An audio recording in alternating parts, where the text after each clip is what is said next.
Cameroun. Depuis le 6 novembre 1982, l'homme qui conduit le destin du Cameroun est devenu l'un des plus anciens chefs d'État en exercice en Afrique. Et aujourd'hui, plusieurs hommes aimeraient être président de la République et avoir une grande longévité au pouvoir, et ils se posent plusieurs questions, notamment comment s'y prendre. Aujourd'hui, nous allons vous présenter 9 secrets de la longévité du pouvoir du président Paul Biya au Cameroun.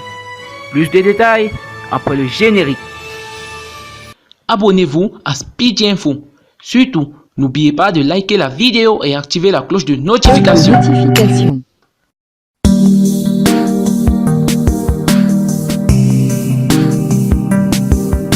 1. L'expérience est Paul Biya, ou Paul Barthélémy Biya Bivondo, à l'état civil, a fait son apprentissage à l'ombre de son mentor, feu l'ancien président Amadou Ahidjo dont il devient le chargé de mission à partir de 1962. Il gravit tour à tour les échelons, de secrétaire général à la présidence pour finalement devenir Premier ministre en 1975. Hormis Paul Biya, nul ne sait vraiment ce qui s'est passé entre l'ancien président Amadou Ahidjo et lui. Toujours est-il que c'est Paul Biya qui lui succède après l'annonce de sa démission le 4 novembre 1982. Après avoir pris de la graine auprès de son mentor. 2. L'armée. 2 ans après son accession à la magistrature suprême, une tentative de coup d'État va ébranler le Cameroun le 6 avril 1984. Des mutins au sein de la garde présidentielle s'opposent à l'armée loyaliste et cela se termine par la victoire des loyalistes. Là aussi, entre Paul Biya et Amadou Ahidjo, bien des questions resteront en suspens quant au mobile de ce coup d'État avorté et à ses commanditaires. Les deux camps se sont, semblant-il, accusés. Au point que le doute continue toujours de planer sur le contenu de ce qu'il serait convenu d'appeler la passation de service entre l'ancien président Amadou Ahidjo et le nouveau président Paul Biya, en son temps. Une chose est sûre, Paul Biya comprend vite qu'il lui faut s'arc-bouter sur des hommes de confiance au sein de l'armée camerounaise.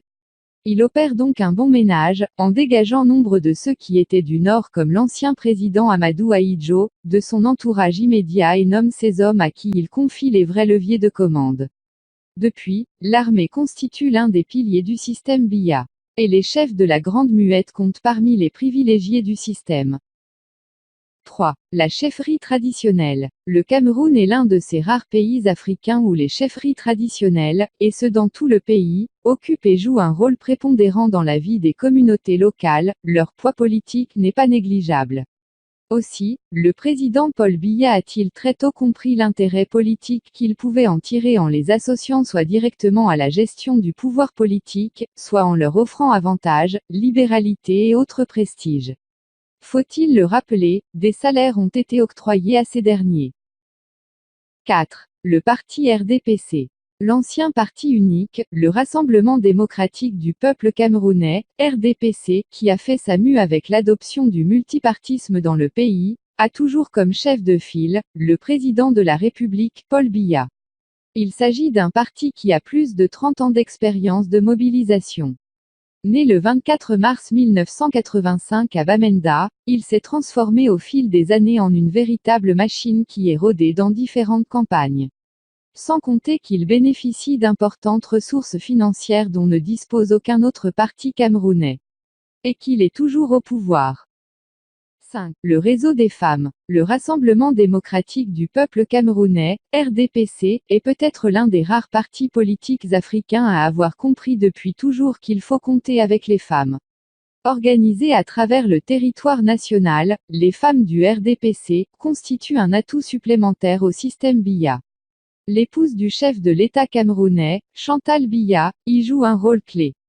C'est un secret de polichinelle. 6. L'opposition francophones-anglophones. L'opposition entre francophones et anglophones est une donnée politique qui assonne pendant et avec laquelle Paul Biya a toujours su jouer. En nommant le plus souvent, à des périodes difficiles, des premiers ministres émanant de la partie anglophone du pays.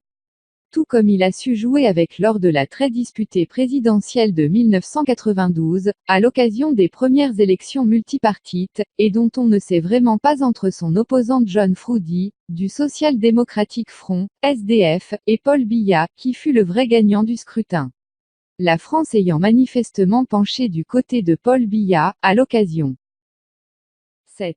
La corruption. Le journal camerounais, camerouninfo.net, écrivait en son temps, champion du monde 2 fois de suite, en 1998 et 1999, c'est au 6e rang, sur l'échiquier des pays les plus corrompus du monde, que le Cameroun entre dans le 3e millénaire, en l'an 2000. Depuis lors, son classement n'a cessé de s'améliorer. Notre pays, qui pointait en 9e position l'année dernière, vient de gagner cette nouvelle place, selon le rapport rendu public au siège de Transparency International à Yaoundé, par Mehakere Mouna, le représentant de cet organisme au Cameroun. Le Cameroun a déjà été plusieurs fois parmi les pays en tête de peloton des plus corrompus d'Afrique. La corruption est même reconnue par certains organismes et institutions comme une particularité du pays. Le dernier rapport du département d'État indique qu'elle est institutionnalisée. Et d'écrire, la corruption est présente à tous les niveaux du gouvernement camerounais. 8. Les divisions de l'opposition. Si les Camerounais ont manifesté à certains moments de la vie sociopolitique de leur pays une volonté de changement en réclamant le départ de Paul Biya du pouvoir, ils n'ont en revanche jamais pu former une union sacrée de l'opposition. Les coalitions ont souvent volé en éclats par le fait des leaders politiques et aux grandes dames des militants. Au gré des intérêts des uns et des autres. 9. Article intitulé « Franc-maçon, l'Afrique aux premières loges », le journal français L'Express classait le président camerounais, Paul Biya, parmi ceux qu'il a appelés « les frères de l'ombre ». À savoir ceux qui auraient été initiés, mais qui n'ont jamais confirmé leur appartenance à l'ordre des francs-maçons. Il reste que l'ancien séminariste qui a manqué de peu de devenir prêtre, a tout aussi gardé d'excellentes relations avec la curie romaine. À cela, il faut ajouter le réseau que les années passées au pouvoir dotent naturellement tout chef d'État. Notamment, auprès d'hommes d'affaires, de partis politiques de pays étrangers, d'amis et d'obligés. Malgré tous les atouts de Paul Biya qui lui ont fait durer au pouvoir, il n'en demeure pas moins vrai qu'aucun pouvoir n'est éternel. Encore moins un dirigeant. Et la seule façon de rester éternel au pouvoir pour un dirigeant, c'est lorsque les œuvres et le leadership font consensus au sein de ceux au nom desquels ce pouvoir est exercé.